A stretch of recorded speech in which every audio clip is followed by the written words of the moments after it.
نن معززو مسلمانانو دا مسله به ذکر کو چې آیا په ښځه باندې قرباني شته که نشته. نو چې ښځه عاقله بالغه مقیمه وي صاحب نصاب هم وي نو په دې باندې هم قرباني واجبه ده. دغه رنګې که ښځې ته خاوند د نکاح مهر ورکړو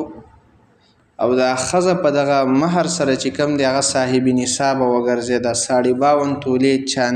چاندۍ ته چې کوم دی دغه پیسې ورسېدې نو چونکې دا مهر د دې ښځې چې کوم دی هغه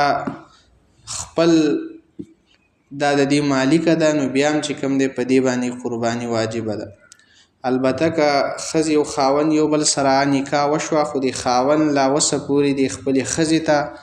هغه مهر نه دی حواله کړی او نه یې دی ورکړی نو په دې سره چونکې د دې ښځې په قبضه کې دا مهر دا مال نه دی راغلی نو په دې سره دا ښځه صاحب نصابه نشي شمیرلی. لہذا په دې صورت کې بیا په دې ښځه باندې هغه قرباني واجب نه ده ځکه چې اوس دې سره په دغه وخت کې دا مال چې کوم دی هغه نشته.